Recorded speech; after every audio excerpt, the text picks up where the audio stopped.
müəllim, artıq qeyd elədiyiniz kimi 5 istiqamətdə işləyirdiniz və artıq 2 istiqamət üzrə yazılarınızı yekunlaşdırırsınız. 2 kitab hazırdır deməli. Çalışmalara davam.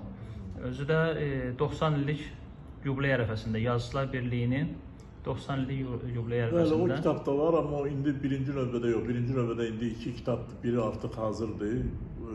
Birinci gün verirəm onu mətbəəyə. İkinci kitabı da gələn həftə verəcəm mətbəəyə. Üçüncü kitab isə Yazıçılar Birliyinin 60 illiyinə, onu iyun ayının sonuna bitirəcəm. Bu yay 5 kitabı bitirəcəm mən. İnşallah. Yazıçılar Birliyinin yubileyinə dəvətlilər yəqin ki, sıraları geniş olacaq, yoxsa hələ yox, hələ nə şəkildə keçirdiyimizi hələ məlum deyil. Çünki məsləhətləşməliyik, görək nə şəkildə. Bir variant var ki, Şuşada keçirdək Vaqif günləri ilə bir yerdə, bir variant var ki, yox, Bakıda ilə keçirdək. Ona görə hələ bu məsələ həll olunmuyor. Tək bizdən asılı deyil bu. İndi o həll olunanda qəti mən söz deyə bilirəm.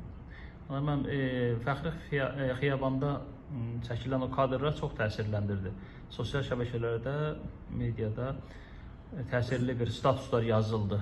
Bu yəqin ki, rəhmətli atanızın doğum günü ilə bağlı xiyaban edib, yoxsa? Yox, bu kitabla bağlıdır. Mənim indi növbəti kitabım çıxacaq. Orada mənim dostlarım haqqında yazılarım çıxacaq. Mən də xahiş edirdim, Pərvin çəkdi. Bizim çox istedadlı bilirsən, yazıcıdır, həm də yaxşı foto da çəkir. O Fəxri Xiyabanda demək bu şəkilləri çəkdi, amma heç mənim ağlıma gəlməzdi ki, bunu sonra status kimi şeyə də verəcək, nədir bu? Sosial şəbəkələrdə verəcək, musiqi də eləyib filan. Mənim elə bir niyyətim yox idi doğrusu, mən ancaq kitab üçün bu şəkilləri çəkdirmişdim. Amma indi eləyib, onu sağ olsun və deyir ki, münasibət də bildiriblər insanlar. Çox maraqla qarşılanıb. Münasibət bildirənlərə də təşəkkürümü bildirirəm ki, heç olmasa bu səfər məni söyməyiblər. Özünüz də yəqin ki, təsirlənmişdiniz o dostların. Təbii ki. Hansı hisslər keçirdiniz? İlk olaraq deyək ki, həmişə danışırdınız, dostlarımın xeyir istəsi. 2 misralıq bir şeir yazmışdım mən. Elə o şeirlə, o 2 misralıq şeirlə ifadə edə bilərəm ki, dostlarımın çoxu indi, dostlarımın çoxusu Fəxri Xiyabandadır, çoxunu ölüm aldı, birini həyat aldı.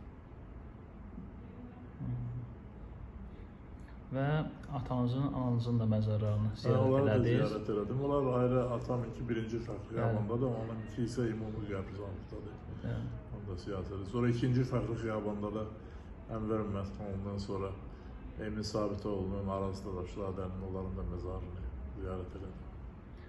Allah rəhmət eləsin. Sənət Ruhunun da məzarını təbii ki ziyarət elədim. Yusif, Vaqif, Maksud, Rustam. Yəni dostlarım da Fikrət Qoca. Orada çox dəyərli adamlar bastırılıb. Mən hamısı ilə dost olmamışam. Yaxşı münasibətlərim olub, amma bu ən yaxın dostlarım bu 5 nəfər olub birinci adamda. Ona görə ancaq onların qəbirlərinə mən məzar qoydum. O birləri də çox layiq adamlardır.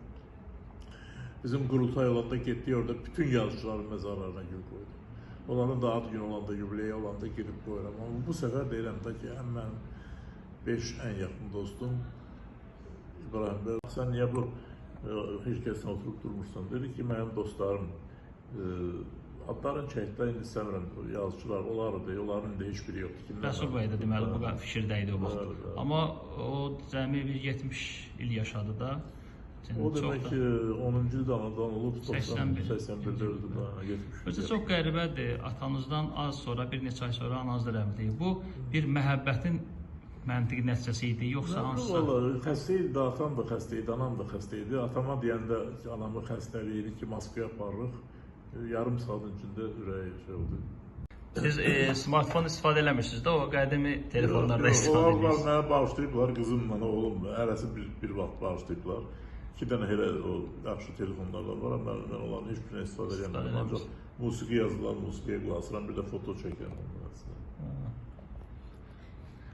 Anlarım, bu kabinetə bağlılığınız həm də burada zamanında olmuş o Azərbaycanın qaymaq isimlərinin onlara olan o məhəbbət, dostluq, o münasibətdən həm də irəli gəlir də təbii ki. Yox, bağlılıq deyəndə bağlı deyiləm kabinetə.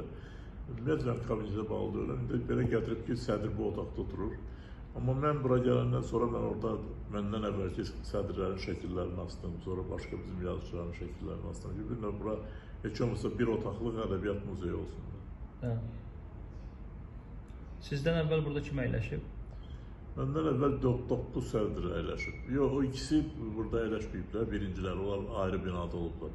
Bura keçiblər 38-ci ildə. Birinci bura keçəndə 39-cu ildə atam burada olub sədr. Ondan sonra Süleyman Rəhimov, Mirzə İbrahimov, Mehdi Hüseyin, İsmail Şıxlı. Sonuncu İsmail Şıxlı olub da. Sonuncu İsmail Şıxlı idi mənim.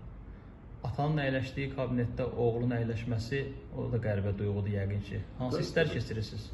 Nə bilim, o var, mən fikirləşmirəm. Çünki o vaxt çox şey dəyişir. O vaxt bu kabinetin şəkli var, burada Gorkinin, Maksim Gorkinin şəkli hazırlıq var burada.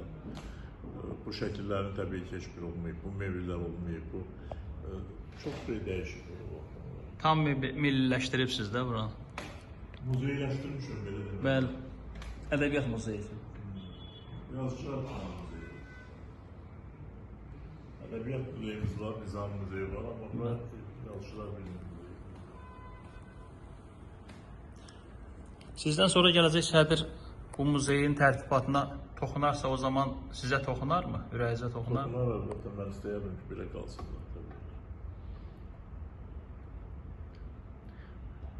Ondan Ərman, işləriniz çoxdur yəqin ki, yaradıcılıq işləri davam edir. Qarşıda qurultay var, daha doğrusu Yazıçılar Birliyinin yubileyi var. Uğurlar sizə, can sağlığı. Sağ olun, çox sağ olun. Təşəkkür edirəm. Sağ olun.